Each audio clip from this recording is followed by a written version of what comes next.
There's just a bunch of things that were- one of the things that we follow.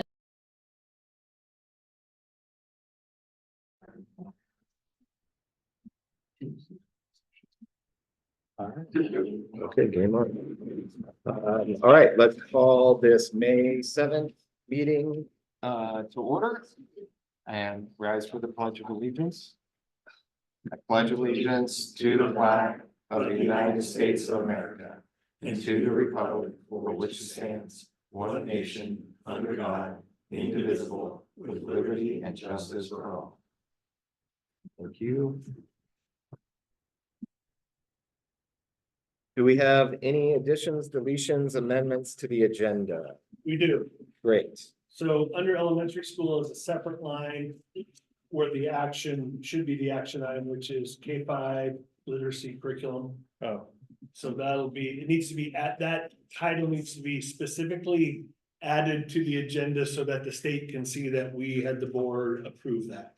So So where it did was that under Jones report, under elementary school. Oh, yes, Just- I mean, oh. Yeah, just add K-5 literacy curriculum. It's on there It in is. parentheses. But it needs to Lie down in board business. I know, I think it needs to be listed as its. Own independent- entity. Yes, Got it. Okay. again, just trying to make sure they don't say we did something. Down below, we are eliminating, we spoke in the work session, there's no action on the Cloverdale property at this time, so that can come off. There's no new information unless the board has questions when we get to there. So that can come off. There is a calendar update.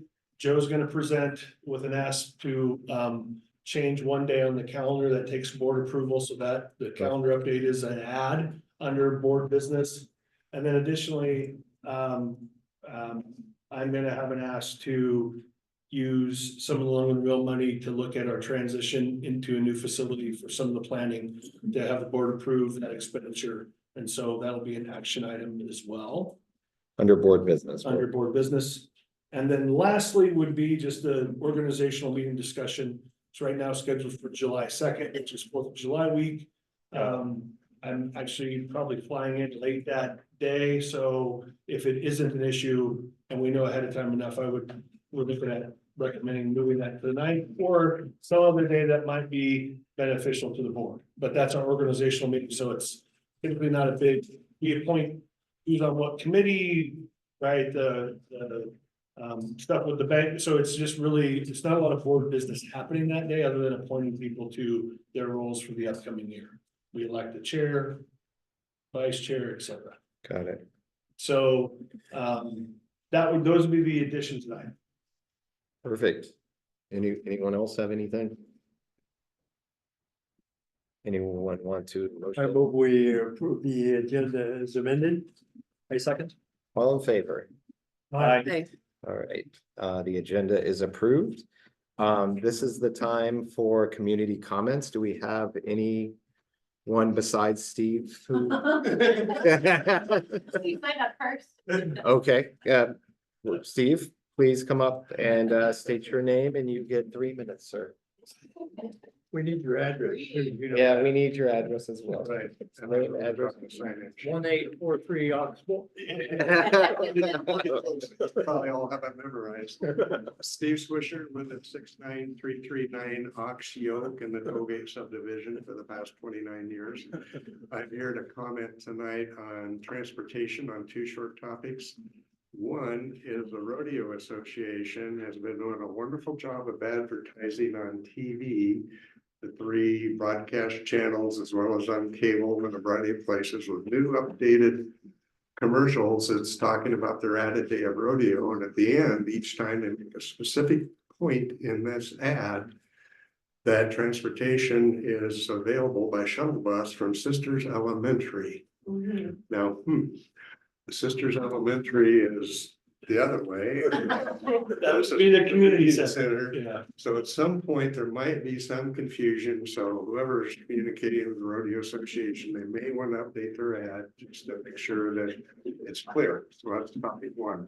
They should have rodeo, just Rotary just Tuesday, so I will try to find that contact. I What's that? have it. You have it? Okay, we'll let Jenna go. And that second transportation comment is. You got quite a roundabout right here that the city's having difficulty deciding what kind of art should go there. I mean, they rejected their previous proposals, but. Both have something to do about the cultural and historical and, you know, the environmental. About sisters, how can it be represented?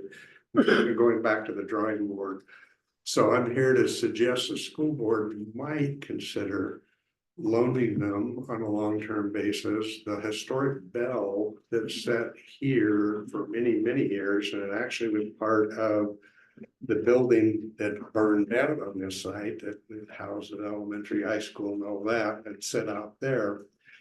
And at that point, if they're truly gonna come up with another proposals in art, that might be incorporated into some of the cultural historical piece of around about art.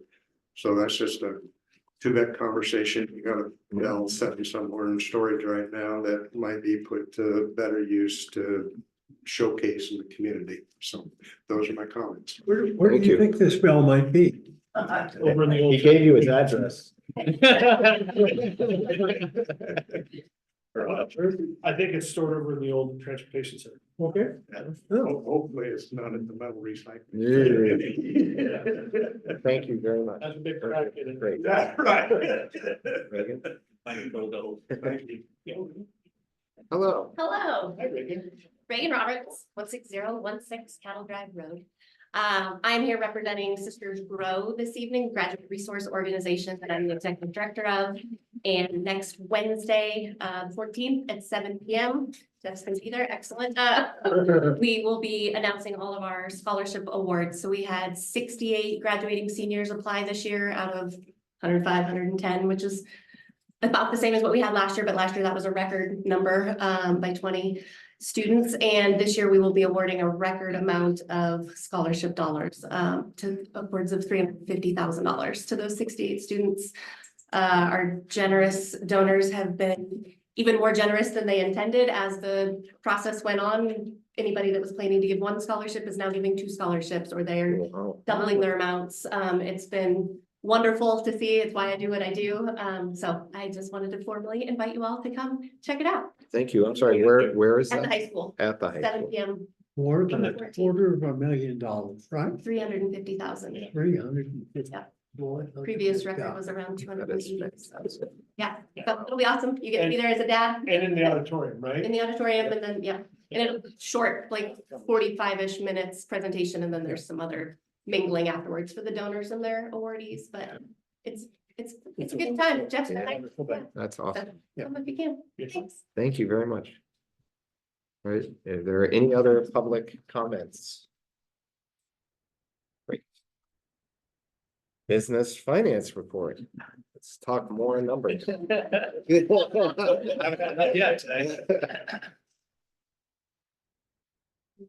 Awesome about the scholarships. Yeah. Yeah, that's, Well, we're almost to the end of the year and we're not broke. I call it success.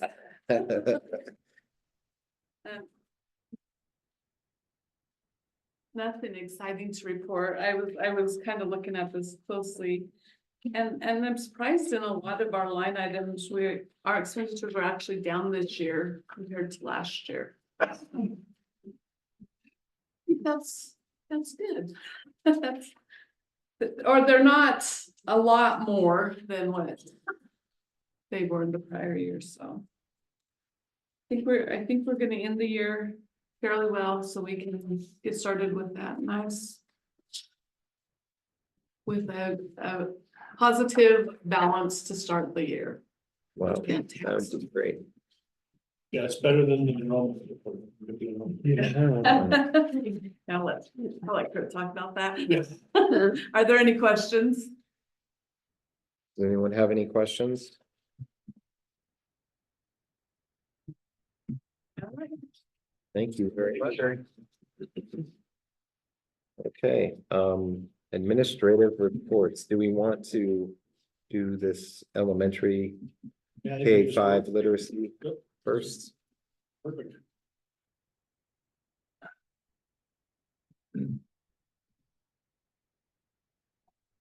in case the print is too small. Thank you. Thanks. You. One for you. Yeah, thank you. I think you actually have access to it if you want.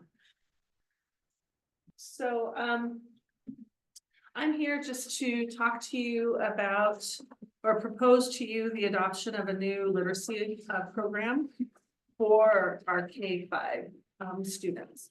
So I kind of wanted to spend some time talking through the process, the why, especially when we're looking at a year with some fiscal concerns, like how do we afford this and why are we doing this, you know, so those are kind of the pieces. So as we look here, the first slide just kind of talked about the adoption process. And I wanted to make sure you had a background to the conversation. So first of all, the ODE Early Literacy Grant requires that we adopt a new English language arts textbook series that was vetted by ODE. So that is a requirement that was handed to us. This is the first full year of that grant that came from the governor through the legislature. They do give us dollars that can help with some of this. And so we are doing our best to leverage most of the expense of this through that early literacy grant that they gave us. So with the dramatic shift in literacy instruction in recent years, there really hasn't been sufficient time for publishers to completely revamp and create new programs that actually do align with science and reading. So that creates a challenge for us as we look at what programs can give us the tools that we need, because they're really, when we looked through some of the programs, it was, not sure if this is politically a good thing to say, but it's like putting lipstick on a pig. Like you're taking something that wasn't aligned and you're adding a few little components through the book to get it vetted by the state, but you really haven't changed the substance of it. It still is an adoption that really doesn't meet the needs of students with the science of reading. So having to kind of go through that and process that has been a big challenge for us. And if I can jump in, just a little history.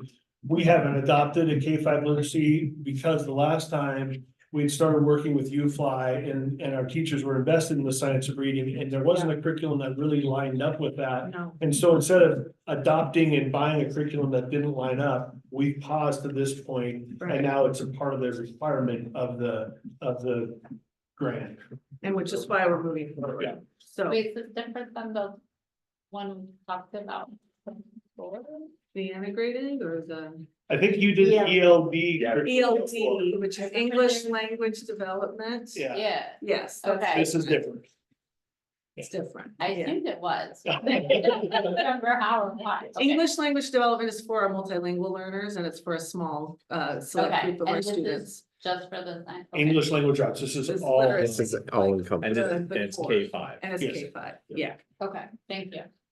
So kind of, so basically, in this adoption, there aren't any choices that are completely fully aligned with what we're trying to provide our students.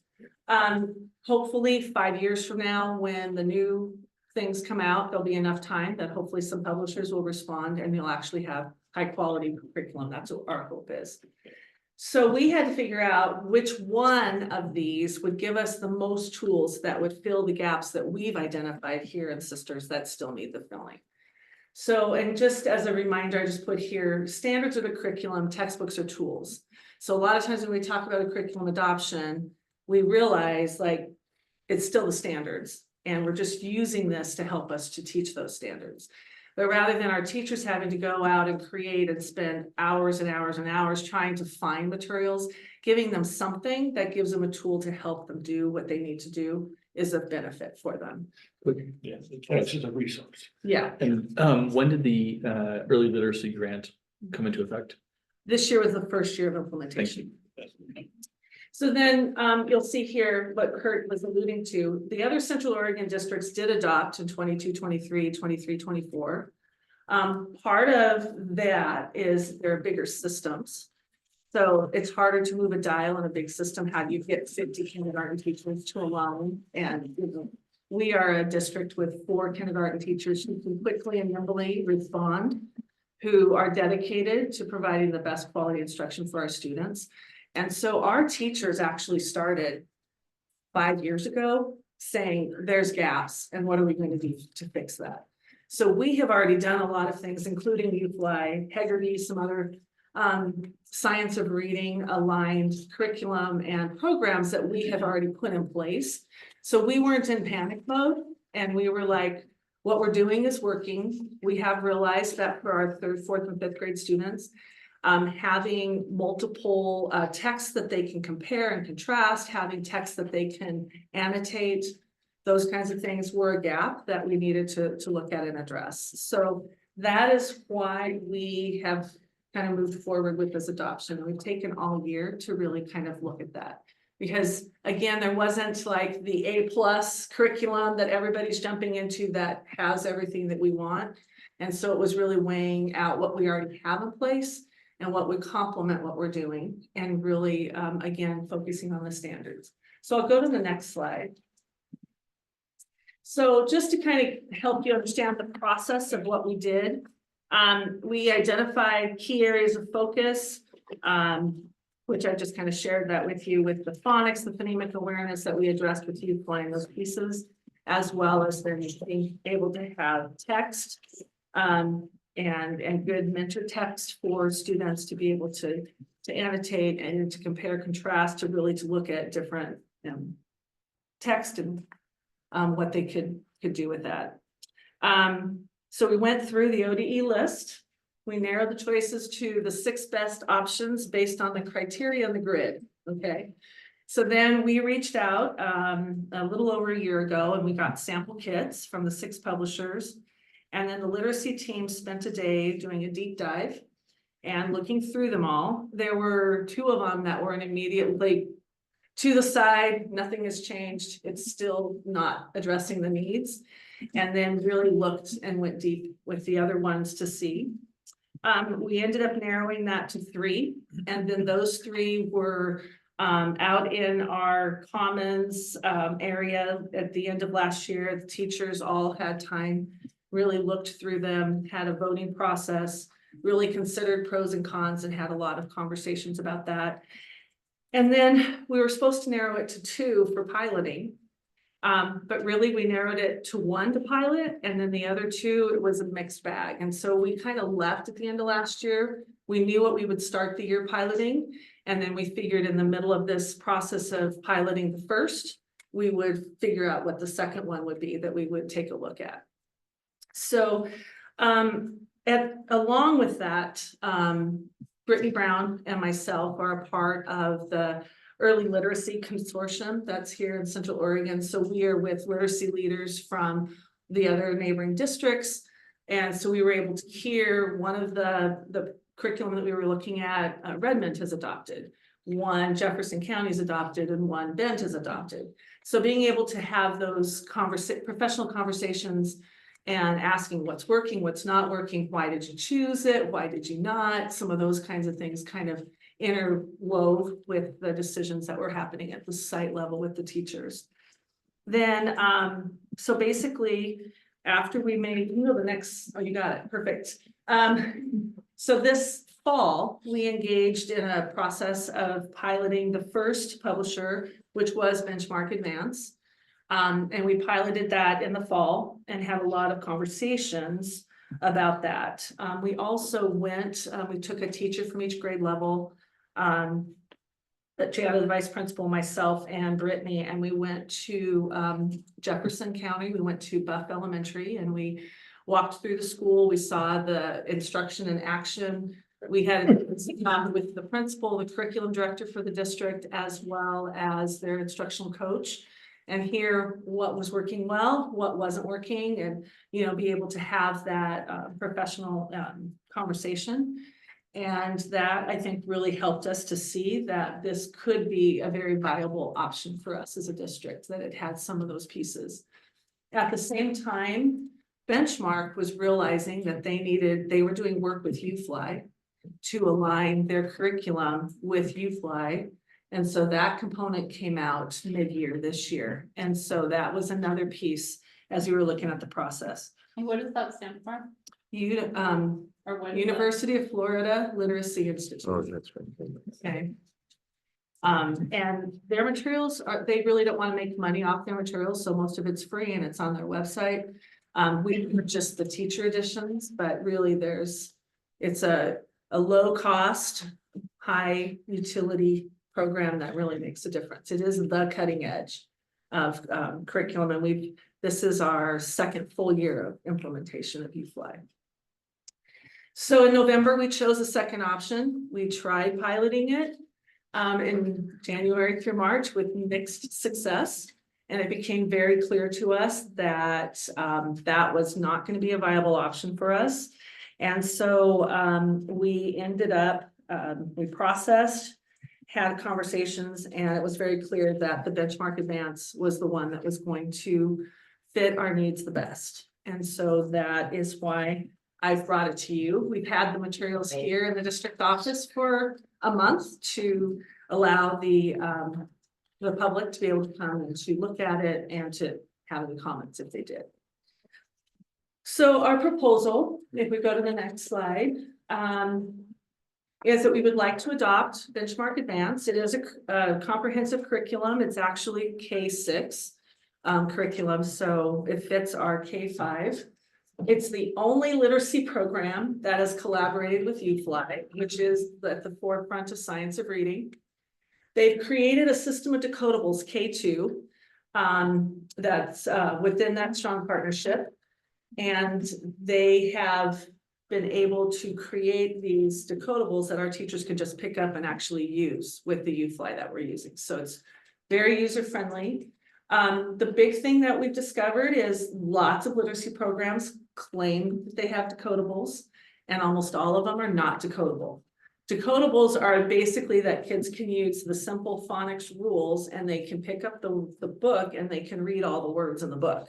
There aren't going to be words in the book that aren't easily decoded by the students with whatever level of skill they're at. So, you know, the cat sat on the hats, or, you know, like those, that's a very simple decodable, and they do get much more complex. But most publishers, they'll call them decodables, and there'll be lots of big words in there that kids can't access. So it defeats the purpose. The other thing is that they actually do reinforce our sequence of skills with UFly. So they very much do align with our program. There's 10 common themes that align K-5. So there might be a theme of technology, a theme of biology, a theme of physical science. So there's these common themes. There's a sequential plan for vocabulary acquisition. So you can see for each grade level what vocabulary they need to have mastered before they go to the next grade level. There's also a sequence for writing instruction. So again, from K to 5, there's a common structures, common graphic organizers, a common system. So you're building the skills year over year as the kids progress. There's embedded supports for multilingual learners. And you also, not that we do this very often, but if we were to have a student that came, say, in 3rd grade, straight from Mexico or a Latin American country, we could purchase a Spanish text for that student that would be exactly aligned with English, so that they could access the content as they're learning the English language. Student texts are consumable and annotatable. So some publishers still have them in like a bound textbook, but this is actually more like newspaper leaflets that the students get for each unit. So they have 10 of them through the year, and then they can highlight them, they can interact with them, and they can have a richer literacy experience through that. The grade level texts are very complex. There's support for the diverse learners. There's a digital dashboard that tracks student progress, guides instruction. It's fully aligned with Common Core. And a benefit here is that it's also aligned with our NGSS, which is the science standards. So, and Sisters is very much a science like we're a STEM school, you know, science is a big deal. And so the fact that we can utilize this to help with some of our science instruction is an added win. And then finally, we are looking forward to continued collaboration with Jefferson County. They came to see our teachers teaching U-Fly because they're looking at implementing that there. And they've also offered their full support for us as we begin to implement and adopt. So with that, there's just a couple slides that show a little bit. You can see here the 10 themes. And you can see how it looks going across the grade levels. So you can kind of, every grade level kind of has those same themes. And if you go to the next slide, it's just another way to say the same thing, but it'll actually tell you like government and citizenship, rules at home and school, being a good community member, government at work, government for the people, government in action, the US Constitution. So you can kind of see how those things can align and support students not only in literacy, but also in core content that's important for them. So with that, I would just like to request that you would consider approving the adoption of these materials for our students to begin being implemented in the fall. With the grant, do we apply? Did we apply for the grant and then therefore now have to get curriculum, or did we apply for the grant so that we could get the curriculum, or what's the? Well, the the integrated grant, so we're invited into every grant. And every grant has Lucky us. accountability measures. So basically, you really don't have it, you have to show that you're providing a science-based curriculum connected to literacy. It's actually now, they've extended it. We were looking at summer school. They've extended that requirement to summer school activities. So we're evaluating whether we're gonna be able to take the additional money for summer school, because that isn't, we don't qualify for it other than the ESD is doing some flow through dollars to support summer school, but those dollars are accountable to that grant. So we have to look to see if we can meet the requirements for the summer school duration. So they say grants like the integrated grant, but it's stuff that they've just parsed out to give us money for and make an additional requirement for. Is this their way of saying it's like a funded mandate? Yeah. Is Yes, that- okay. Yes. Yeah. And we have funds this year that we could spend on this and next year as well. It would take funds from both of the years to purchase most of this adoption. So. No, it's already accounted for, and Yes. thank you. It's on the budget day, right? Yes. Perfect timing. So, and I'm still working with the representative from the publisher to get as close as we can on the dollars, like what kinds of discounts can you offer for what portions? How do we figure this out? How do we? Based on our Yeah. new Yeah. size. Yeah. So what's the next step for this? We adopt it. Yep, and then we We make a order it, motion. then we buy it. I will say that the U-Fly decodables are great because my first grader brings them home and my literacy has gone way up.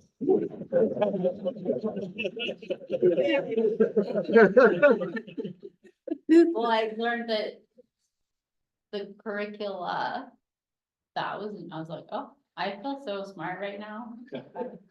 Curricula, I'm gonna totally use that. Yeah. Well, I will, first of all, I want to say how impressed I am that the teachers have worked so hard in not just in a very short period of time, over a long period of time to really figure out what is the best way to teach kids to read. Right. And I know that has been a really, that's work. It is. That's yeah. real work. So I, at the forum the other night for,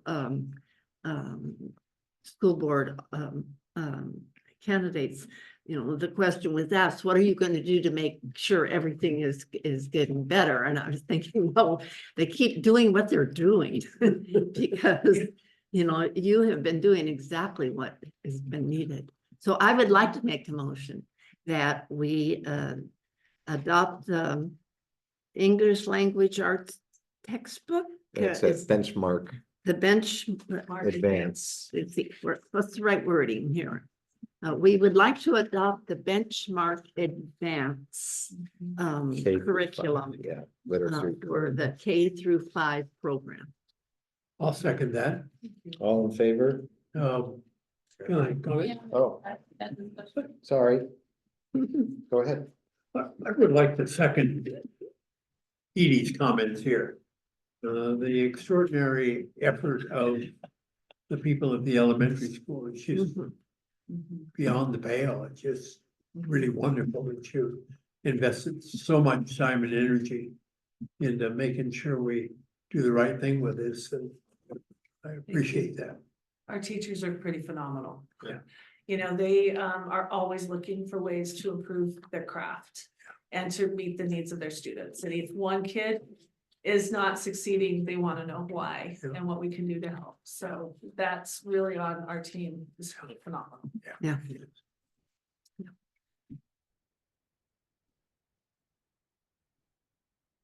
Other comments? Any other comments? I will say for myself, I did see the note that went out to say the materials were on display. Yeah. And I failed to take advantage of that. I feel a little remiss in that exercise, but thank you for making them available. I believe that's an important part of this process, that we have a chance to be engaged in that. So, but thank you again. Yeah, you're welcome. All in favor to adopt the As a second. benchmark advance? I'm sorry? Edie made. Jeff second. Yes, Yeah, Did I made a second? motion Yeah. just. Okay, I couldn't tell because there were two things in there. and then there was an added comment. Yeah, Yeah. So all in favor to adopt the benchmark advance for the K-5 literacy curriculum, say aye. Aye. Aye, Thank you. wonderful, thank you, Thank you. thank you very much.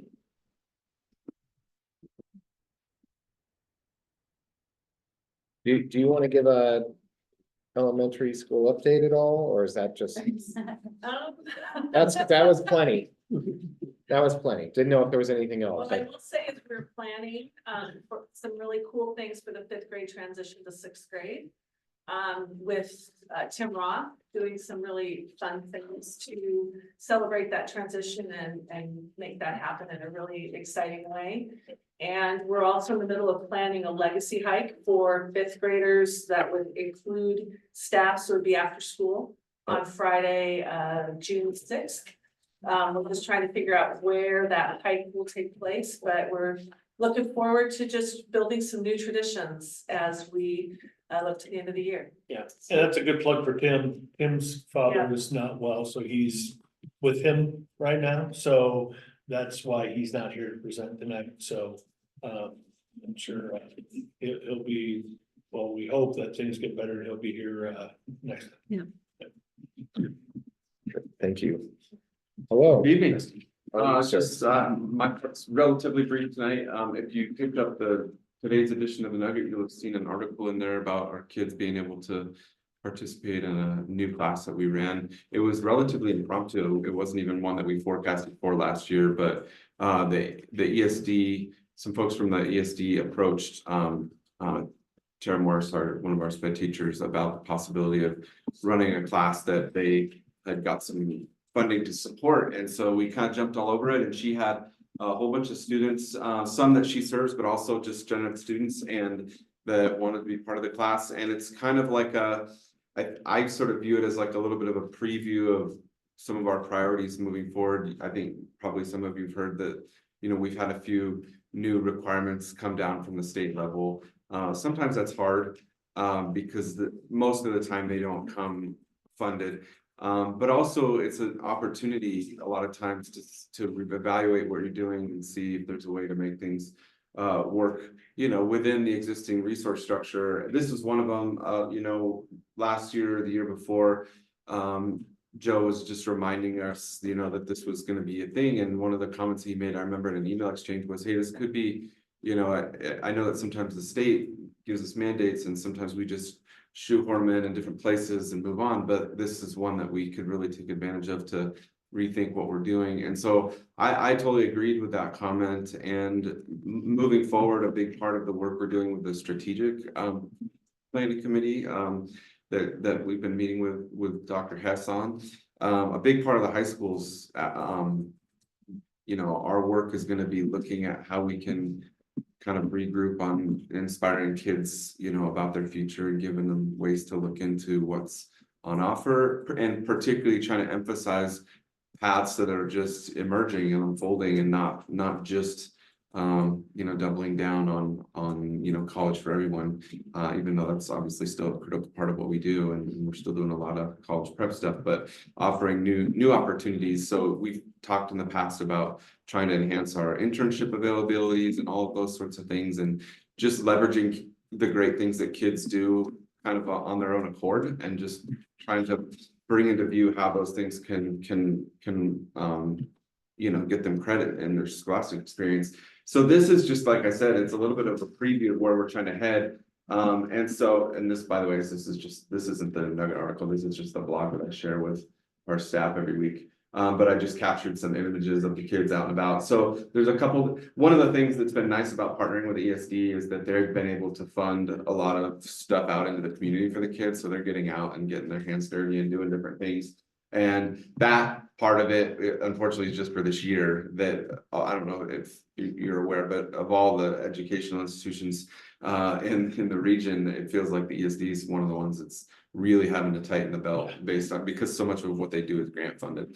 And so we'll probably have to be creative about how we can have as robust a version of this class next year. But I think partnering with the foundation, our Ed Foundation and things, that I think we can still have a really cool version of this class. So they've just been out and about. This particular outing was one where they actually went and just over to Ben Tech, so the high school in Ben La Pine, that's more of a trade school. This one was to COCC, so we got a bunch of kids with torches and gauntlets. Yeah, a little bit of a nerve-wracking thing. But anyway, so I just wanted to put that out there. Olivia, who I know that a lot of you probably read her work in the Nugget, just jumps all over stuff. I think it was I don't know, maybe a couple weeks ago max. I just happened to walk by her in the hallway and I said, "Hey Olivia, have you talked to Tara at all about the intro to trades class she's doing?" And so next thing you know, she's got the article up. So so yeah, I encourage you to read that article. She interviews Tara in the article.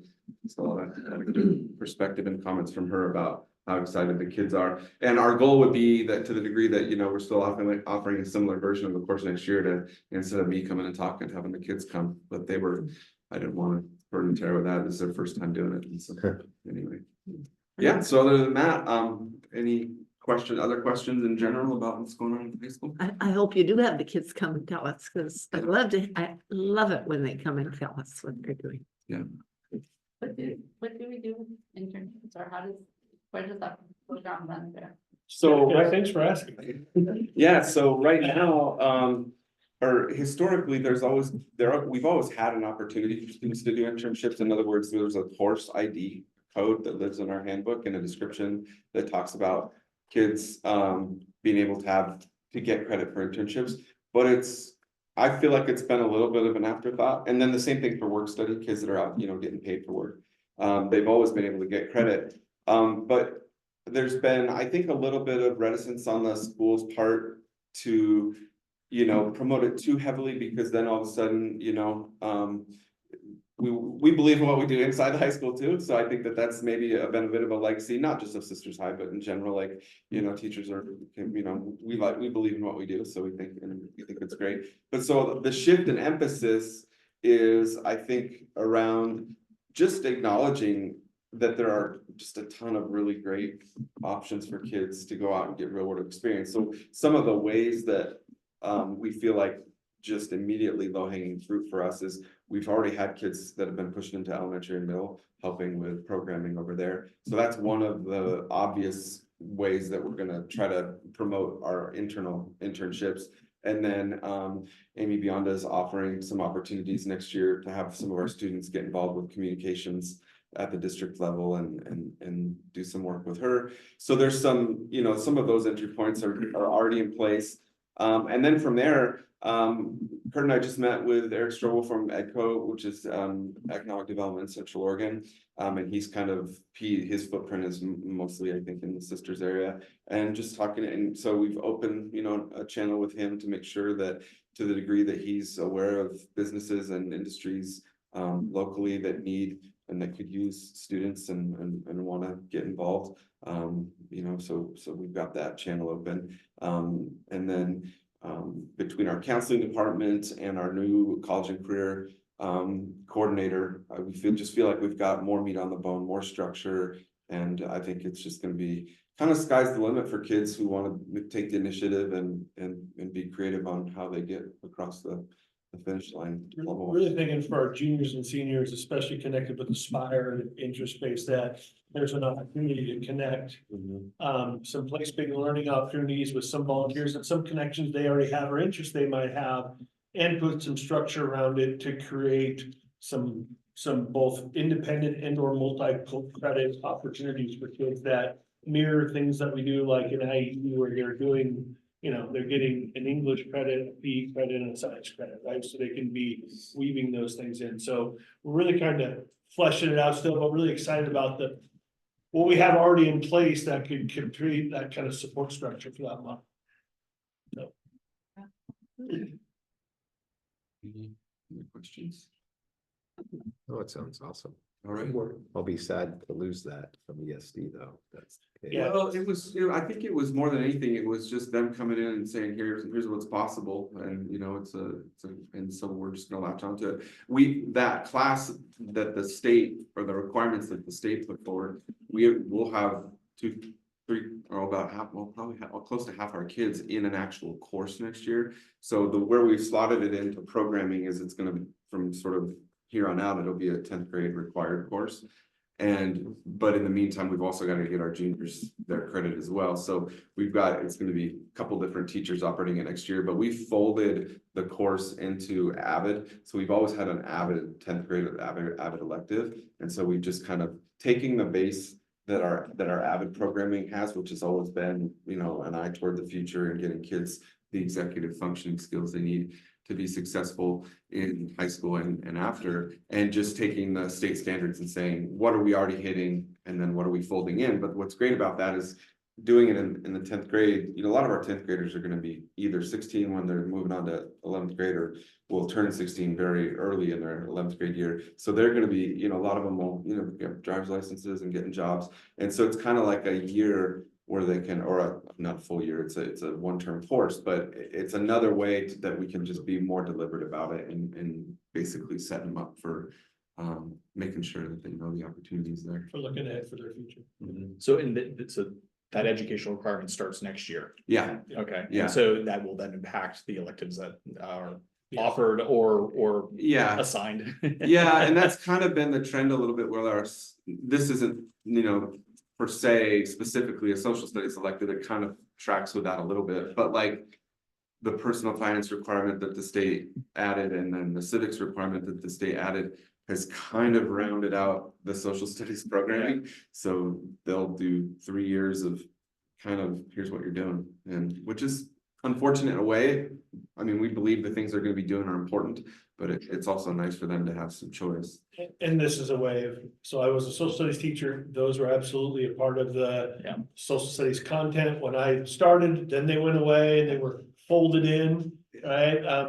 But just had standards that you had to check off that you taught them somewhere, so they kind of went away because people found those as a way to cut now for other things and just embed them, and now they've come back defined more specifically and are more standalone. So we're just seeing a little bit of the ebb and flow that is public ed. Yeah, and I was just mapping out looking at the standards for the career class today with a couple different teachers, and there's not, I wouldn't say there's really any like fluff in there at all. Like the stuff that's in there, I mean, you would say to yourself, surely our kids are leaving high school with these things, and yet it's been a little bit, you know, depending on the electives they chose, and so I don't see it as a downside at all to have it be just a more deliberate approach. Yeah, okay.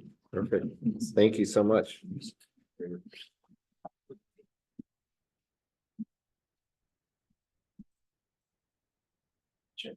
Not sure if that's gonna.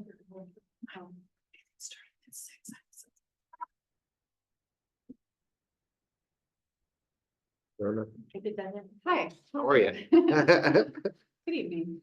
It was perfect timing for me to just come in behind Steve. And sometimes in my special ed world, I just spend time dealing with compliance and sometimes my data is not real great. We're trying to correct paperwork.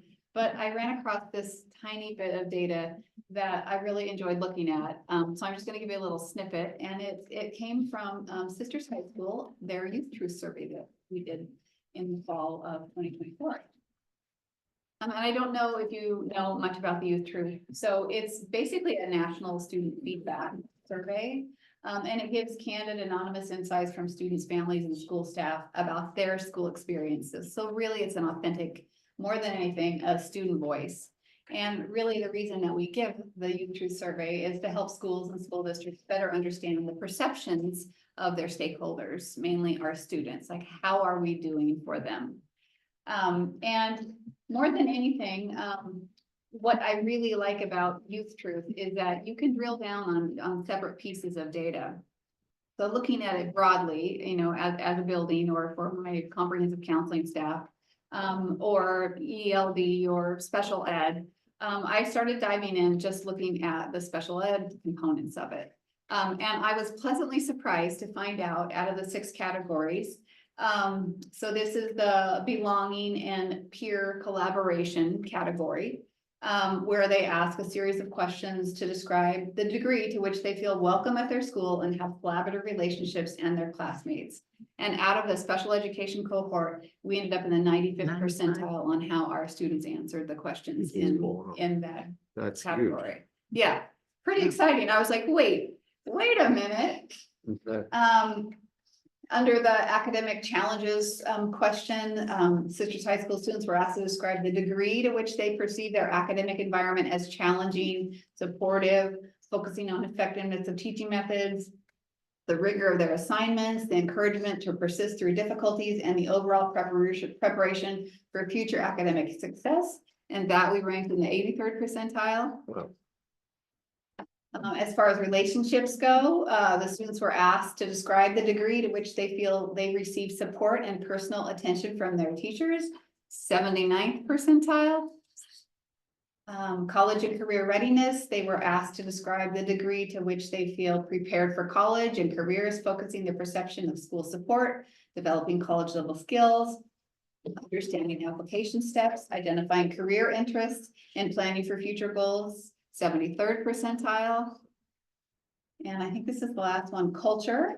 They were asked to describe the degree to which they feel a sense of belonging and respect within their school culture, focusing on participation, extracurricular activities, fairness and discipline, mutual respect among students and adults, and the overall safety of the environment. 73rd percentile. Maybe there's one more. Okay, engagement. I think this is the last one. So they were asked to describe the degree to which they feel engaged and motivated in their academic experience, assessing the perception of relevance of classroom learning, their lives outside of school, impact of teacher expectations, and their effort and their pride in work, 73rd percentile. So all just super high, trending within Oregon schools and trending within our general ed population. The percentiles bounce anywhere between 60 and 65%. And so that's why when I drill down on the special ed data, it really stood out to me that, wow, we do have, challenging students with challenging situations, but our cohort there, along with the gen ed teachers and the support systems within the building, that we are really doing a great job for those students on IEPs and 504s. That's amazing. Yeah, Yeah. the fact that kids with special needs are feeling 73% of them feel that they are being prepared for the future. Yes, and that they belong and And they they have belong, rigor and yeah. they have a trajectory outside of high school. And, and it goes along with the trades class that, that Tara does and the cooperation between my whole special ed team with Julie and Josh and all of our parapros. Yeah, I think. The unified program. The unified program, yeah, Skiing up, I mean, all the, everything. Yeah. Wow, Yeah, I think. that's I think it fantastic. really- So Right. it was it was fun to stumble across those data points and Yeah. so. Pat on the back. Wow. Do you have any Keep up the questions? great work. Yeah, no doubt. Keep up Keep the up the great work. great work. Thank you. That's amazing. Thank you so much.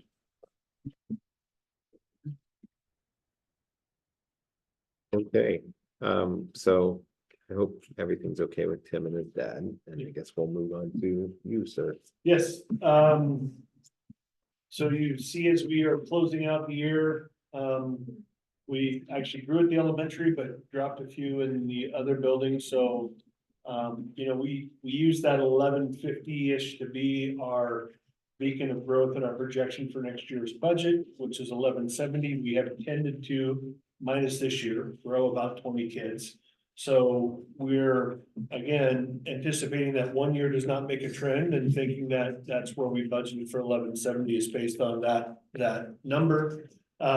Actually, I was looking back last year, I believe, in last year's 23-24 report, our enrollment on the state at a glance was 1188 as a district, so from the state. So you can see that we did backslide a little bit, but it's just, this past year. So we're hoping that trend abates. I do think it is also based on the type of housing that's being built right now. It's not, we don't have some of those big neighborhoods, Irving Woodlands, but those are pretty small units with no yards, not really family friendly.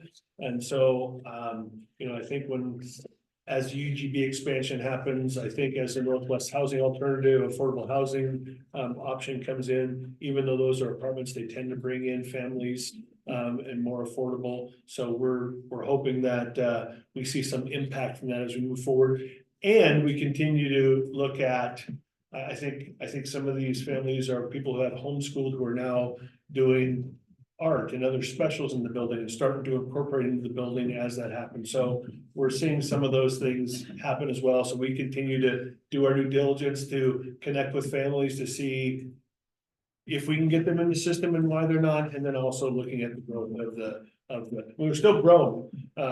People are still buying homes. It's just growing in the area that has children in school, right? That's the demographic we're looking at. So, so more to come on that. Question, Jeff? Yeah. This is a common trend throughout Oregon schools, and we are probably less impacted than most school districts. Is that fair? I would say for the last 5 years, we have been, yes. Sure. Yeah. I think with our trend, and I think the other thing that just to note, which hasn't impacted us, the birth rate in Oregon has actually gone down. Yeah, Right, so we know there's going to be less kids. The question is Right. where are they ending up? Yeah. Right, so we've actually bucked that trend as well by growing about 20 kids a year. And so, that is another piece of that equation. So for us, the continued growth, focus on affordable housing from the city level, those partnerships are important as we look at the health and wellness of the district. So we're excited as they keep moving in. Was in a meeting today more about houselessness, but was able to talk to city manager about UGB expansion and where that's headed, and some of the properties that are coming into the UGB, and it looks like there's some proactive processes already happening to help those get online. So excited about that future. And again, hoping that this year is not a trend, but an anomaly. So, but more to see as we move forward. On the enrollment piece, we do know after this next year, we won't have the relationship with Heart of Oregon. Really, it's not been a full impact. It used to be before Ben Redmond and all the others were partners in this. Kids would transfer into Sisters to take advantage of that. Otherwise, they didn't get any money for those students. So that process is really corrected in the last couple of years because now we have partnership relationships with all those programs. So we're not getting ADMW for them anyway. We're not full. We're getting a slight piece to monitor the curriculum and the credits, but that's it. So shouldn't be a big impact on us overall moving forward. And when they move into Redmond, that distance creates a little more of a challenge for some of our kids as well. But we'll still have, I think this year in any given cohort, we've had from 0 to 6 kids, depending on what happens. It's also helped us in our completer rate. Those kids can go there, get credits, re-engage, and earn those credits and get back on track. So it's been a really good option of programming that we're not able to fund and give that opportunity for kids and hopefully re-engage them. So The percentage of people who live within the district of ages, like demographics of seniors to the next age group and the next age group, has that changed very much? Because it used to be pretty high with just senior age. yeah, I haven't looked at that, Edie. I'd have to look, I mean, not for a while. I mean, we saw, after COVID, because people could telecommute, we saw, I think that's one of the impacts. We saw people being able to live in more rural areas and work in more, professional paying jobs that Yeah. that they could afford to live here. And so we did see people, doing that. Actually, for a while, our board chair was doing that when Jay was here. He was running an office in New York and living here. So, so I haven't looked at those demographics in a while. I do know we are still growing as a community. It's just we've slowed in and I think it's more around the affordable housing. One of our partners, Circle of Friends, they've lost a few families because they just can't afford to live here. And they have a waiting list for mentors, so it's moved some folks through that pipeline, but they've lost some families just because they couldn't afford to continue to live in Sisters, even with subsidies and support. So, you know, where that cut line is, and we also know that there's families out there that are doing Montessori. I think we got a couple Montessori kids back in the elementary school. We have families still doing their homeschool pods and cohorts. So there's still more to flesh out as far as what kids are accessing the system. Have we seen, families that moved here because of COVID, and then after a couple years, they're like, actually, we miss the city. Now we wanna go back, or has that been, I've been reading articles about that. I don't know that we've seen. I mean, some maybe, but not enough. I mean, it's anecdotal, right? And often it's more other life issues, like getting closer back to family or whatever that circumstance might be. But I wouldn't say we've just had, I miss the city, so I want to get back. I mean, Uber's pretty nice. Yeah, that's right. The other question I had is like, have we been, I don't even know how to phrase this question, but when they were building apartments, everyone was like super excited, yay, we're getting apartments because those are more affordable, and the apartment rent is so high. They're not affordable. Yeah. Not affordable, and I was talking to someone in the know of that company that built all the apartments, and they said, yeah, they're just not renting, and I'm like, yeah, you think they're really expensive, and it's not on, I don't think they realize why that it's so expensive, but anyway, I guess my question is like, do we have any conversation, like, are we involved, and is the city involved in that, like? Well, the city's involved. I mean, there's a certain percentage right now. I think in most developments, it's like 10% of the development should be earmarked for affordable / workforce housing. I think in the UGB, they're looking at expanding potentially that requirement, but there's a challenge to that as well, because then you limit. Developers will look for other more profitable developments than things that won't clear the dollars as well. So I think they're trying to be mindful about that process. And I don't know where this is, but I do know that having been there, I don't know where it's in the county's hands right now, but I do know that it was one of the McKinsey Meadows kind of promotions is Bill, who has been a really strong proponent of supporting schools and has supported a lot of mental health work with schools, and a lot of those efforts was committing to 30% workforce housing in McKinsey Meadow, which would be a big deal. So that's more with the city to kind of be fleshed out in their code. I know at the same time, they're also talking about hardening and increased fire protection, which also increased costs. So it really will be interesting to see how the balance of increased supply versus what the code requirements are and how they define those equate to the affordability. Yeah. And then the question, I get at times is, what is the district doing? We do have some land assets to look at. We'll be talking about this building at some point with Park and Rec, if we keep that 1 or acre and 3/4 where the transportation center is, right? There's stuff that the district can look at down the road. If, one of the things I was kind of pressing pause for, not to go too deep of a dive on this, but, working with Rooted Homes, when I asked about why more people aren't doing condos, there's an interesting law in the state of Oregon, after a 10-year period, the owners of the condos can turn around and sue the construction company for flaws, whatever, and so people stop building condos. Well, they're trying to change that legislation, and I think the opportunity of building multifamily that can be owned and not rented creates better opportunities to support workforce housing than the current structure. So when those changes in legislation happen, I think there'll be some opportunities as well to look at what that looks like. So, yeah, it's And mortgages are hard for condos. exactly. As a former, we lived in condos in Portland and it was really hard to get It is. mortgages and insurance and all that stuff. And so it's a hard. But on that note, our partnership with Woodlands, right, we are looking at the potential next opportunity might be one of a triplex, because they can't get the cost down enough to make it affordable unless it's got the multiple shared wall. I mean, so again, how do you construct in a time where we're at to make it affordable versus also live, I mean, so it's a real, as they say, the struggle is real. And so we're trying to be a part of the solution as much as possible in those conversations. Yeah, no, that makes sense. Yeah. Any other questions? Good questions. I can't answer them all, but I do my best.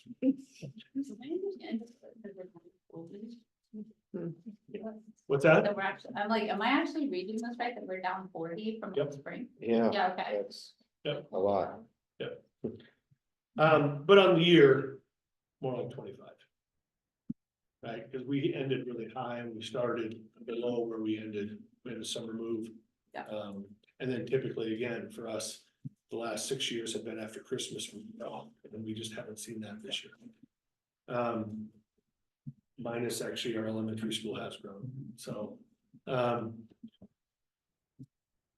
right, moving on, bond updates, so we continue with work with the middle school. We have our partners getting the greenhouse going. We have a pause. I think there were some challenges in the design of that and getting some work groups together in the time of the year. So we're continuing on that. We've walked the property to look at overseeding with a winter with not much grass growing, more rocks have been exposed. So we're going to look at raking removal of rocks, top dressing and overseeding as soon as school's out to give it all summer to have roots be established and not look at the same situation we had this year, which was supposed to happen this past year. We were supposed to have all that stuff happening in time for the summer growth so that we could open with full access to everything. So we're rebooting that. So we're working with the contractors to come back in. We're looking at some of the fencing dynamics in other places that we didn't put fencing that will help us secure the perimeter. We're looking at some bids on that to end out. And again, not much bond money left, but what is left, we're looking at those projects. And then the last one would be the conversation about connecting the walkway behind Reed Stadium so that we don't have to crosswalk in that access road, that there's a established walkway around that parking lot. And actually, in my mind, would be the top priority project, that in the field, and then looking at the fencing after that. So that's what's on the docket for this summer for the end of the bond work. We still do have to move the portables. That money's already been encumbered, but we're just waiting for the process. We had to get all of our fire systems powered stuff approved to make sure we could connect them into the system. So now we're getting them scheduled to get moved. So that will still happen. So really the tail ends of the projects happen. Yes. And then sort of to you two, engineers. Elementary, but all other principal work with the elementary school building is complete and it's in good shape at this point after the keying and all that. Yeah, and Brian, I mean, they've replaced 54 windows that we found that either had scratches on them or had material in between them before they were delivered, right? We went through and there was some metal paint that was flaking off. They've done that. So all the punch list stuff and the stuff that's under warranty, we've actively worked with Sunwest to get them in and fix, and it's been happening. The 2 bathrooms in the gym that didn't have locks on them, now have locks on them, was part of the punch list. So all Okay. those things have been worked through. And again, the last stuff will be this run at the end of the year. I'm sure there'll be some inside work as well. We had some service on the elevator as it got broken in. I mean, not broken in. Right. But in the break-in process, being used. So a little bit of all that, and Sunwest has worked with us and come in and responded. We've also had the corrections department come back and do some work on the furniture. So I think, we're really getting the usage dialed in and getting things where they should be. All right, thanks. Yeah. Next, well, I'm gonna, Park and Rec is over in the building, and I think I'm gonna defer the next one so we can talk about under board business, so. So Okay, we're good. sorry, my allergies are awesome, right? Yeah. This is insane. So board business, let's start with this building. Yeah.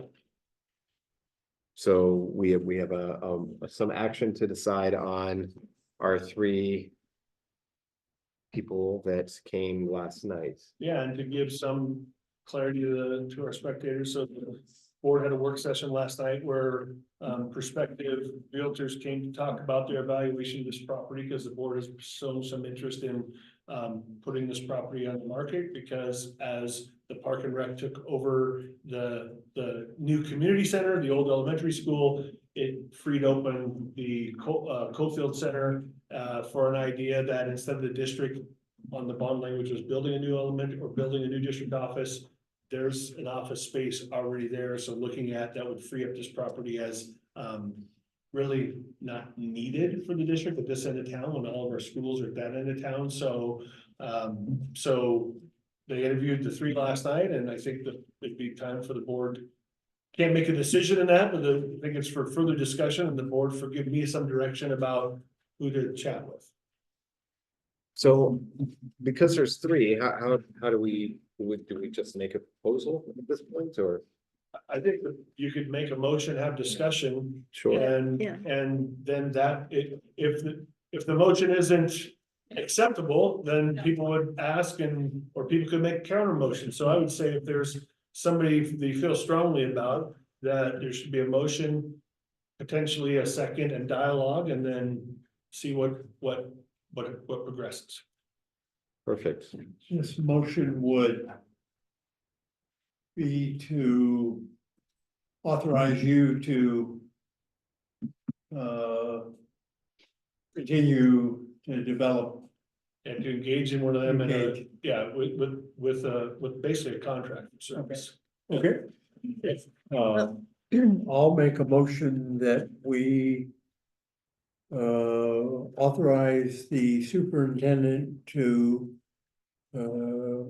continue contract negotiations with Tim Kazar to be our realtor for this property. That kosher? Yep. Okay. Is there a second or some discussion? Can we have discussion before the second? Of course. Okay. I confer that Tim is the one that I would feel most comfortable with, but one of the things, and I know the importance of having this building up for sale, but I really bristle at the idea that this could become a commercial place. That this building, that I feel that we need, that more discussion needs to be talked about. How can it become more a part of the community? And is selling it with the possibility that it becomes some kind of commercial place. We get to choose though. Is that what we really want to do? Because this building has historic. It is part of our community and has been for years. And I'm uncomfortable with thinking that that could go away. But we get to choose who we sell it to. Just because we're listing it or doesn't. I mean, there could be lots of options for who buys it. And that's part of what we get to decide is who maybe someone will present a plan or a proposal for a more of a legacy idea. I think there's lots of ideas about how this building could be used or how the legacy could be carried on. And I think just because we sell it doesn't mean it's suddenly gonna turn into something that we don't want, does that make sense? Like depending on Yeah. it could be very well loved and taken care of. And that was the sense I got from listening to him talk, that he was aware of that. And that he would be open to all kinds of options and that, so just, I guess with saying that, I will go ahead and second the motion. He is the one of the three that I would feel most comfortable with. I just wanted to state that I just really feel important. The importance is the historical piece of Sisters. So, and I appreciate that. I would want to be transparent. Also, when we put up the sale, yes, we could say no. I guess I would pose the board, is it better to be inefficient and keep a facility because it's sentimental versus True. being more efficient for the way we're serving the district? I mean, that's my perspective. I mean, our folks have to come across town to get to act to any of the services they want with the way their workday structure, being at that end of school and on campus unifies those supports. I think this is a great building. I agree 100%. I really like it. I just don't know it's the most efficient use of resources to stay at this end of town on our own. Yeah. And Right, I don't think she's suggesting we don't sell it. I think No. she's hoping there's a way we can preserve it. Yeah. Of its Yeah. history and from what they said last night, I mean, if someone else buys it, we can't stop them from, if we don't rezone it and they rezone it, we can't stop that. that's right. Well, they could always rezone it. Yeah. I mean, it's. I know, so I mean, where I completely agree, I don't know how much control we actually have over what somebody does with, once they purchase the Right. property. And I agree with what Kurt just said, that for the efficiency and the best use of our teachers, Kurt's time, everybody's time, it is so much better to have it all in that area. And so, and that, I guess, as the school board, our most important thing is what best serves the kids. And if having teachers and Kurt's time and energy consolidated best serves the kids, that's very important. I'll also make a couple comments on this. I went to school in this building, so That's it. I did. And so this place has a very. This place has a lot of special meaning to me. I did yearbook 2 doors down here. This is where my homeroom was. I took computer science classes in here, forever ago. That sort of put me on the trajectory of where I am today. And this building holds a very special place in my heart because it is a linchpin on the community. Like, it has occupied this place for my entire life. And so I want us to be very considerate and methodical when we come to this decision. I do agree that in the interest of the district, in the interest of the students, this property doesn't serve the school district as it currently stands. And we need to recognize that while if there is a sentimental and emotional component to this, we also have to recognize that there is a future direction that we need to go to. And while we do have to, our options really are that we need to sell it. Because because as an asset, it doesn't serve the interest of the school district or the students. We don't need to be, it is a distraction to a certain extent if we become a property owner of it and have to rent it out. We need to be focused on what our core mission is, and our core mission is the learning and the education for our children. And so with that, I am in favor of pursuing engaging a realtor to do this, but I will just also want to make sure that we, much like Edie indicated, we need to make sure we acknowledge the history and the meaning of this building.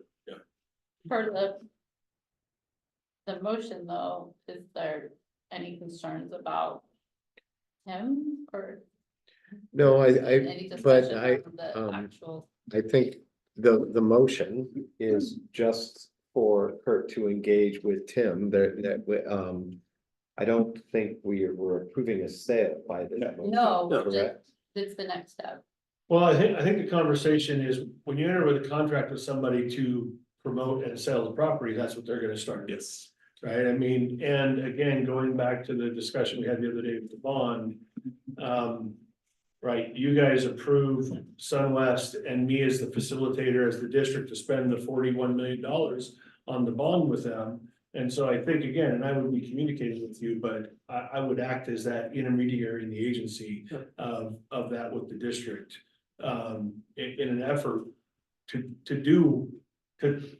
sell the property. Now, part of that is, we've talked about an exception or exclusion for people that we've already had conversations with, right? So at this point, there's a couple of agencies that we can list as exclusionary that are also interested in the stewardship of this and the history. So I think there's some opportunities there.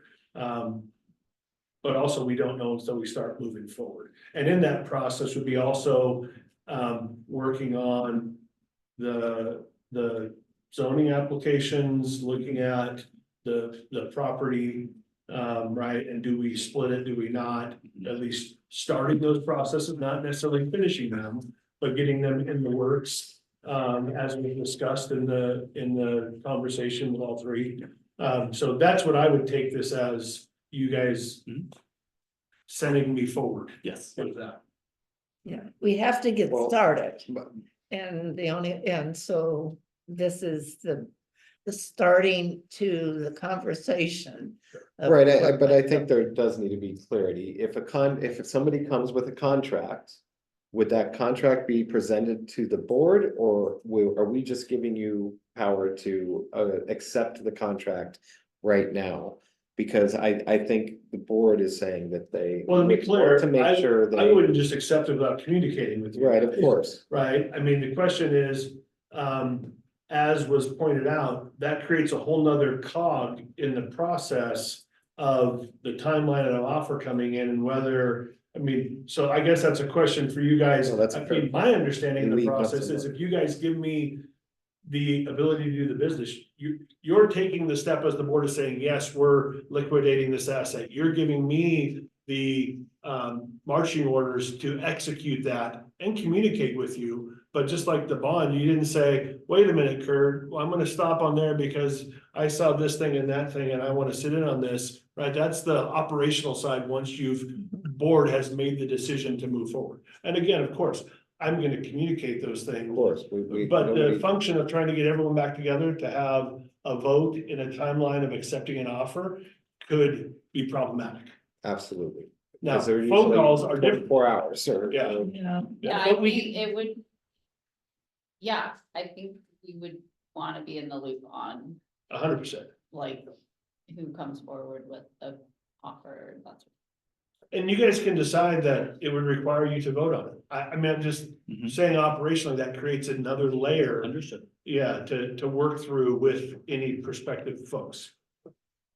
So. Right, you so can- that's why I just want some clarity and make sure everyone here is on the same page of what the current motion is, Sure. and if everyone's comfortable with that, then we can either vote on the current motion, or we can add to it or change it. If the make board some- wants to reconvene to officially accept an offer, that just might call for a special meeting. Yeah, Right. and then which we totally are 100%. capable of doing. Yep. I mean. Especially with Zoom and Yep, Yeah, all the exactly. things. I know. particularly with, I mean, so from my opinion, I understand it as being more bureaucracy, but as sort of stewards, Yeah. in our responsibility as a board.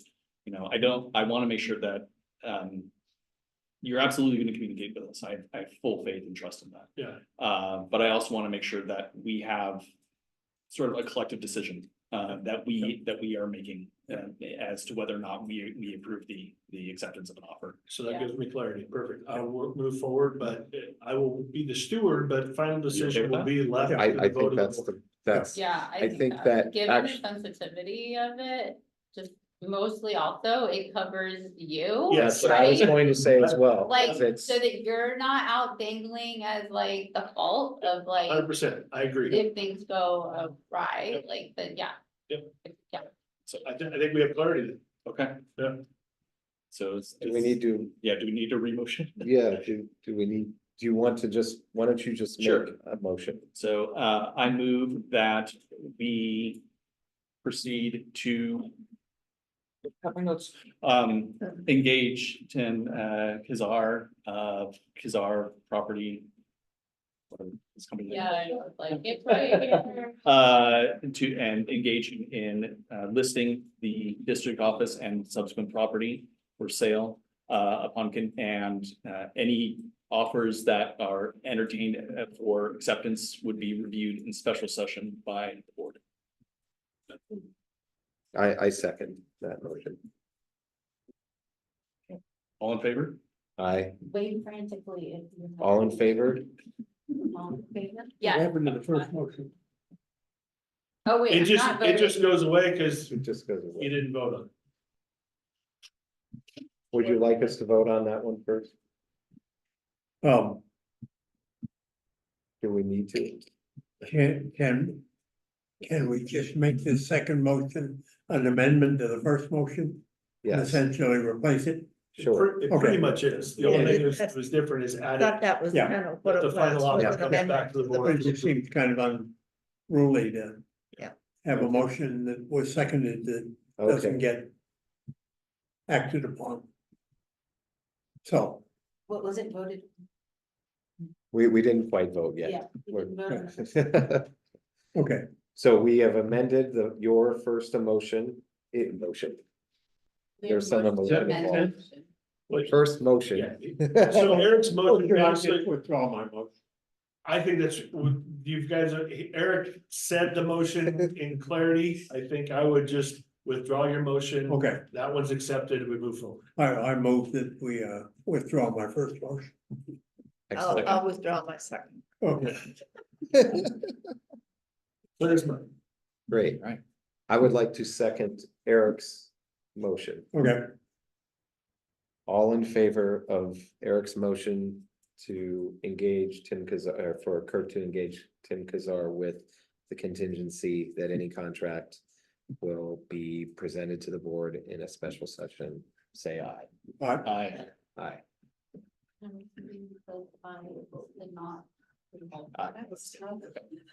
Okay. So, And so that motion is passed. Great.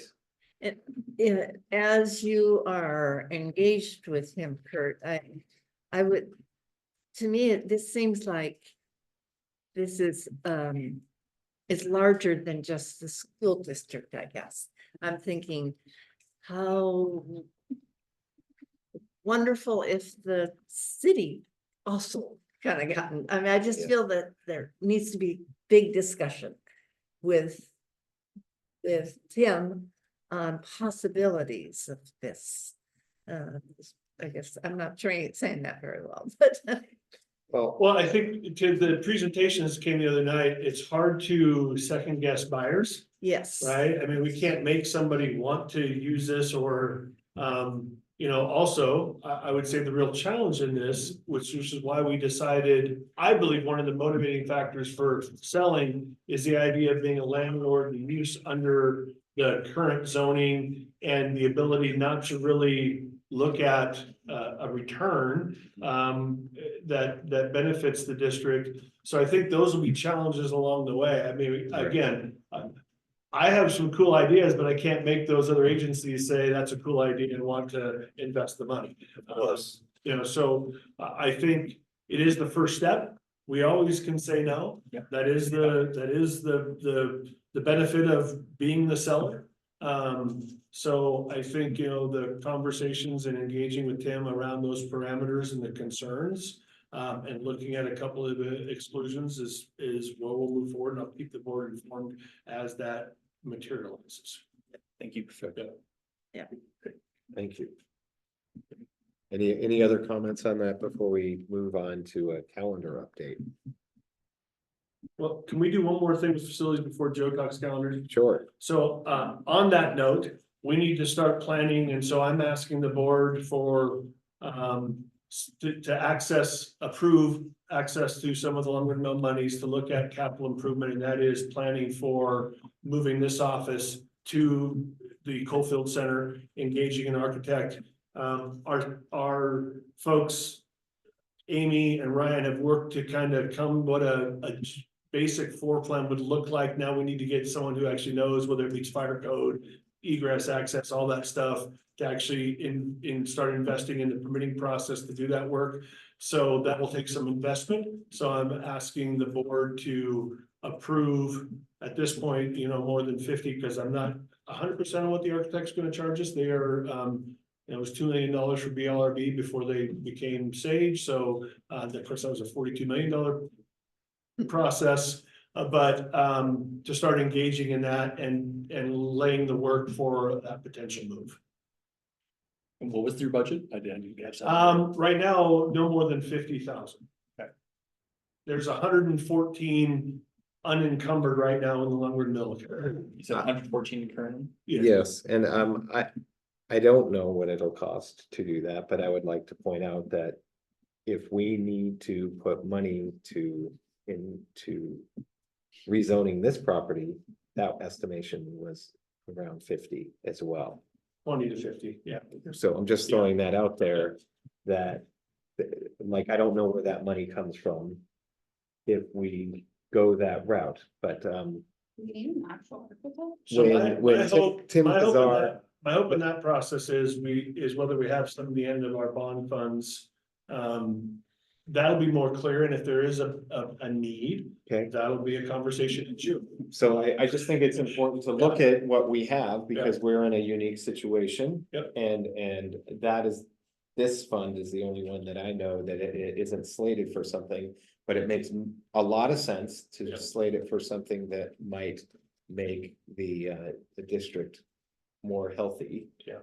And I believe the architect that built that facility is still local, and so the plan is to walk in with and get an estimate of what he thinks that would take for his time and effort to do it. So again, I'll have more information, but I'd like to not have to wait till June and start working through the process if it's within the reasonable parameter. So would someone like to make a motion to, or I guess I can just You make can a make it. motion. I make a motion that I'm sorry, you give me the name of the fund. To allow Kurt to pursue the Coalfield building to become the district office using the lumber mill funds of up to $50,000 at this time. I'll I'll second that. No. All in favor? Aye. Perfect. Let it be. Yeah, well, a lot of things are happening. Okay, Now go. let's do a calendar update. We only have one more meeting after, this, so part of this meeting. Yeah, like we're never ending. Yeah, But I do need to say, I've sat here for 14 years now, and I need to say that what you just did, I'm so grateful for, because that wouldn't have happened a while ago. And so the more, I'm just grateful that we have a compassionate, understanding, and pragmatic board. It's super important and needed, and I'm glad you came to that decision, because we don't want this guy just to make the decision because of the protection and because you guys have about the stewardship. So thank you for that. And I'm not buttering you up for this. So, yeah, we got the phone call saying, Houston, we have a problem. It's not life threatening, but we need to, well, we possibly need to make an adjustment. So we built the calendar, and once you make some changes, you know, there's always these layers of, we didn't quite think about that. And our old board policy, this is board policy IC, used to have, you know, consider what our partners consider our community, and still you're supposed to collectively look at it. So I want to point out that we're looking at September. We're actually looking at September 26th. And what has happened is that September 26th is the folk festival assembly at the schools. Oh. Yeah. Yeah. So, So folk Wait, fest, what? I'm So by having a day off there, a work day for staff, no kids would be present for the folk festival assemblies. So why? Oh, Oh. because that's the weekend of. Yeah. Yes. Oh, no. yeah, staff are excited to dance all day. But it's for the Pretty much kids. better It's if for the they're. children. So the, John, Okay. sorry, Jeff, I would, go ahead. I would not jump in it as your. I could have been over at the elementary. So our proposal is just move the in-service day to the 29th. This in-service day was originally in October for the statewide in-service. We, the calendar committee, proposed and got feedback from our buildings and thought, just because the way days off happen, we just wanted to spread it out a little bit. And we just didn't think about the folk festival. We've always been good stewards with our partners, and this is a pretty big partnership. yeah, So with your permission, we would like you to make a motion and approve that we move the in-service day of the 26th to the 29th. Before we do so, Yes. can we go to the previous slide? I want to see the October calendar. And how that impacts. it, Don't worry, we already put Halloween on the 31st, I know. Really. on Friday, the 31st. Yeah, so the traditional place would have been October. Yeah, that's where the statewide service typically is. Yeah. And plus, we actually tend to do our own thing. We don't have folks accessing any of the statewide conferences that happen. And we tend to use it internally for our own professional growth, PLCs, work within the district. So it didn't make sense there wasn't a need to line it up with that date because we're really not participating Is there, in those. Okay. is there Well, there any are- issue with, I'm sorry, is there any issue with Fridays being half days and Mondays being full days? Yeah, it's two, right, it is 2 2 hours. hours. But we had this Yeah, conversation. But he's on the calendar committee. Yeah, and we have- know that how tight it was for Yeah. seniors, and so, yeah, we have to adjust that for the seniors, but the rest of them it's not. Okay, Is the concern from moving it from, I recognize it's typically held October 10th. Is there a concern? I know you were looking at trying to spread out, so you don't have so much clustering of days off. Yeah. Is there a concern with it being on the 3rd? Or the 19th. I think the feeling is to some degree that like when we have a workday after Halloween, that having a workday after the folk festival, because the impact on the community, that it's actually a good day to have that. Okay, Yeah, that was more of the Okay. discussion. That was kind of the. That's what. Yeah, it is the 3rd, probably not a huge deal, but we started thinking about, it might not be a bad idea for that the reason. the focus hangover. Yeah. Yeah, Well, we have a lot of staff that volunteer and work and Yeah. do it all weekend, so it Oh, yeah. really Yeah. makes sense to align it in that regard. Well, I would like to so move what Joe presented. We just do whatever Joe tells us. I will second that motion. All in favor of moving the in-service day from the 26th of September to the 29th of September, say aye. Aye. Thank you. How will that be? It's more probably an Amy question. How will that be put out there? We'll make a calendar adjustment. Amy will broadcast it out via Parent Square. Because I mean, it's already on our website. We'll repost it. And, Yeah, and that's we'll another fix. issue. We don't like making a big change. We don't like doing any change after it's been Right. approved because of the trickle down and then we forget and somebody's already put it into their plan. Yeah. Right, So we'll start communicating it.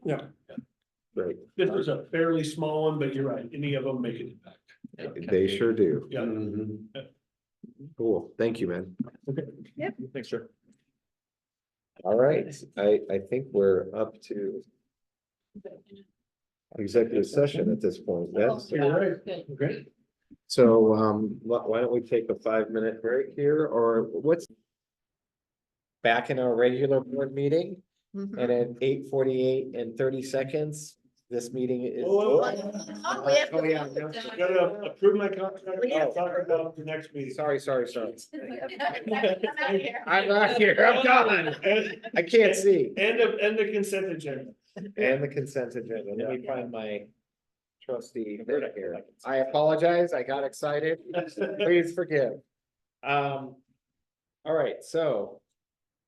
Would anyone like to Yes, make a motion? I move that we extend a renewal of our contract to Superintendent Curtis Scholl for the 25-26 school year As presented to us. as presented to us on May 7th, 2025. Well said. I will second that. All, I don't see that as an item on our agenda. Action. Is that kosher? Details. oh, Wait, I thought there was an action. It says an action. Adoption. yeah. No, it does No. not say. No, it wasn't. Oh, yeah, right here, action. Adoption. consent agenda. Adoption of six, it does No. not say. Oh, Jeff, Hmm. so now what? Well, I Do can, we just wait until next month to add it? I think we're, okay. You guys can do it now. It doesn't, I mean, I moved to add it to the agenda. We can't add it to the agenda. no, but you have executive session on there. You're coming out of executive session. That's Right. was the dialogue in Yeah. executive session. I think as long as Amy records it. I think you're fine. And I agree. if you feel like you're not, you can come back in June and make it in, we can add it as an Right. addendum to that. yeah, in June, if we feel we need to. I think we're okay. Okay. So it's been moved, was I seconded, and all in favor, say aye. Hi. Aye, Okay. that's not aye. I said I. Okay, great. That's- Congratulations, sir. Oh, would you like to say it? No, He doesn't have to. I'm not opposed to it. I just think we should not have voted on. Okay, But we're in regular session. Oh, because we can't vote on it because It's not on the- agenda. It's not on the agenda. Okay. Well, we'll leave you in suspense then until our next. It'll be fine. I can turn the Yeah. contract into Sherry to start working on that, and you can do it in June. I don't. Same thing, same motion, I same don't whatever. need to be a structuralist, but. No, that's fine. no, that's, Plan by that's the fine. But then do we have then do we need to do action on the consent agenda though? Yes. Okay. I move that we Besides which I approve need the, to think about it. I move that we approve I the bet you consent do. agenda. Oh, God. Did anyone second that? No. What are we seconding? We're adopting the We are, Consent to- we are approval of the tired, consent- apparently.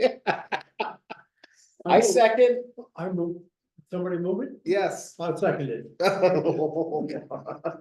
All in favor? Aye. Aye. Okay, announcements. What are we doing with July? I'm confused. So we're- It's not on here at The all. proposal is to move the meeting to July 9th. Okay, Wednesday, Wednesday? the June. the July meeting, meeting. the July 2nd meeting, not the June 2nd meeting. not the June Or, 4th. excuse me, June 4th meeting, but the July 9th. Jenica, you're not running, so won't it I concern don't you? think, how many times, how many do I need to not keep coming? This is not, This is- But July, cause on my Goes to last June. meeting, You have so my June, last meeting's June, June 4th. June. right? And then the new, cause then that new Yep.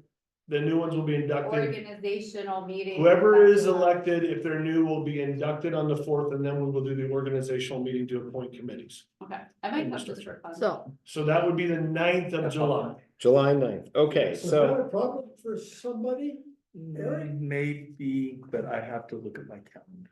So let us know, because honestly, we could do it anytime in July. I mean, that would, do it anytime. yeah, because it's the organizational, it's really not. We just have to notice it and move it. So just, I think, let us know. And maybe honestly, we might want to table it until we have the election and we know what's happening with new candidates as well. Yeah, Whoever's elected, because, well, there will be a new person that will have to be able to attend, so probably we should just table it for discussion, everyone check their calendars. I can't, I have a conflict in July 9th. Yeah, so we'll table it and we'll come up with a date, we'll revisit that in June. okay. Announcements, June 4th is our next regular board meeting budget hearing. Yep. And June 4th is also an executive session. What are we discussing? I don't think we need the executive session. Well, I mean, at some point, unless I, in some regards, I wonder if we need to get ahead of if we're changing your evaluation while it's. That would be a work session. It's in a work session. Yeah, So I don't think we need that. so we'll cancel that executive session, and the only thing will be, we'll make sure we get on the agenda Is it approval of action this, approve, item? Yeah. action item to approve superintendent's contract. Yes, and I was doing the regular. and session. we are doing it by the Yeah. book and we Yep. are gonna make it right. We are gonna make it right. Yes. I think we should. Yep, Fair enough. all right. Any other announcements, concerns, or is everyone ready for bed? That was 4 hours together. Yep. Yeah, yeah. meeting adjourned at